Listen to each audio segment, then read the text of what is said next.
हाँ दोस्तों, आज का टॉपिक है। मैंने किताब पढ़ रहा हूँ पिछले कुछ दिनों से, यानी 2-3 दिनों से, बहुत ज़्यादा भी नहीं। किताब का नाम है संभोग से समाधि तक, जो कि ओशो जी के लिखे हुई है।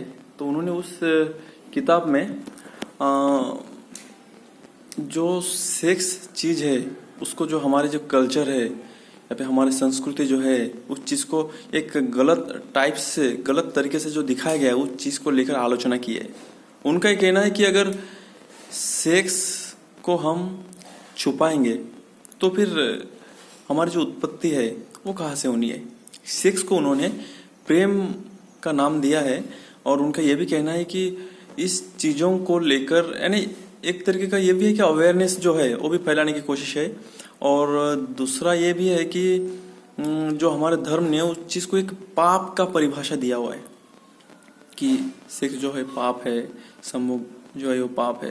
उन्होंने इस चीज़ को इससे भी जोड़ा है कि अगर आप सेक्स करते हैं, संभोग करते हैं, उस टाइम पर आपकी जो कंसंट्रेशन है, एक्चुअली सही बात भी है कि संभोग के वक्त आप कुछ भी नहीं सोच रहे होते, आप उस समाधि तक पहुंच जाते हैं, यानी जहाँ जाके आप बिल्कुल शून्य विचार आपके रहती है। तो इन चीज़ों के ऊपर उन्होंने बहुत अच्छे से जो है व्याख्या की है। उन्होंने कुछ इस चीज़ को समझाने के लिए उदाहरण दिए, जैसे कि उन्होंने ये भी कहा है कि स्वास्थ्य क्या है। अगर स्वास्थ्य की परिभाषा पूछी जाए तो उसकी क्या परिभाषा है। कोई भी स्वास्थ्य के बारे में अगर बोलना चाहे तो वो ये बोलेगा कि निरोगी शरीर, शरीर निरोगी। इसका मतलब क्या है, स्वास्थ्य को परिभाषित करने के लिए हम उसको रोग से कंपेयर कर रहे, बीमार शरीर से कंपेयर कर रहे। उनका बोलना है स्वस्थ का कोई परिभाषा नहीं है। उसको अगर किसी चीज को पॉजिटिव बोलना है तो उसको निगेटिव से कंपेयर करके कि उसमें निगेटिविटी नहीं है इसलिए वो पॉजिटिव है, वो पॉजिटिविटी है उसमें, वो इसलिए पॉजिटिव है क्योंकि उसमें निगेटिविटी नहीं है। इस चीज को उन्होंने कहा है। जैसे अगर फिश को पूछा जाए, उन्हीं का एग्जाम्पल है, उनकी किताब की है कि अगर फिश के बारे में पूछा, फिश को अगर पूछा जाए कि समुद्र क्या है, तो वो क्या बोलेगा कि जहां मैं रहती हूँ वो समुद्र है, जो विशाल जलकुंड है, हर तरफ पानी ही पानी है, किनारा कहीं मिलता नहीं है दूर दूर तक, वो समुद्र है नहीं।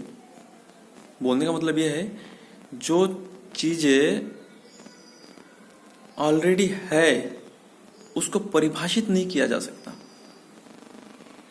जैसे अगर देखा जाए, अगर कुछ जैसे पत्थर से जो भगवान बनाए जाए, मूर्तियां जो बनाई जाती है, उसके बारे में उन्होंने कहा है कि पत्थर में ऑलरेडी भगवान है, पत्थर में ऑलरेडी भगवान है, उसको सिर्फ वो शेप दिया जा रहा है। उसमें जो अधिक के पत्थर जुड़ा हुआ है उसको सिर्फ छाट के साइड में कर रहे हैं। और क्या कर रहे हैं, उसमें जो अधिक के है पत्थर में जो एक्स्ट्रा के पत्थर जुड़ा हुआ है उसी को तो साइड कर रहे हैं ना, उसको और क्या कर रहे हैं, उसी के अंदर ही तो है ना, बाहर से कुछ आकर तो उसमें लगा नहीं रहे ना, पत्थर में ही तो है भगवान। वो मूर्ति जो बना रहा है वो तो पत्थर में, उसको सिर्फ एक शेप दे रहे हैं। तो सेम उनका यही कहना है कि जो प्रेम है ना हम लोगों में है, उसको बाहर से लाने की जरूरत नहीं है, सिर्फ उसके तरफ हम देख नहीं रहे, उसको हम समझ नहीं रहे। कुछ हद तक शायद किताब की बहुत डीप मीनिंग है, कुछ तो मैं भी नहीं समझ पाया अभी तक क्योंकि मैं पढ़ ही रहा हूँ। लेकिन उनके जो विचार है, जैसे उस टाइम पर इतने ज़्यादा फेमस थे आचार्य रजनीश ओशो, उनके बारे में जितना हम पढ़े उतना ही कम है। और उनके विचार जो है, उन्होंने तो स्वामी विवेकानंद जी से लेकर भगवान गौतम बुद्ध को की भी आलोचना की है उन्होंने, क्योंकि उनका कई कई पे उनके जो विचार है इनके विचार से नहीं मिलता है। उनका कहना है कि इन्होंने, जैसे गौतम बुद्ध ने एक बार ये, यानी उनका ये है कि गौतम बुद्ध के जो आश्रम है उसमें महिलाएं नहीं है, सिर्फ पुरुष है। क्यों? क्योंकि कहीं ना कहीं उनमें ये डर है कि महिला स्त्री के आने से जो उनकी जो सन्यासी जिंदगी है, उनका जो एम है, उससे वो डगमगा जाएंगे, वो लोग महिला की तरफ आकर्षित हो जाएंगे। इस चीज को लेकर उन्होंने आलोचना की है। उन्होंने एक प्रकार के भेदभाव भी किए, जैसे उन्होंने ये किया है कि ये तो भेदभाव वाली बात है खैर ये तो उनका विचार है, और जितना आप पढ़ेंगे आपको भी लगेगा कि नहीं, कहीं ना कहीं सच तो है, लेकिन पढ़ के फिर सोचना तो हमें ही है। तो आज का वीडियो यही तक। Good bye.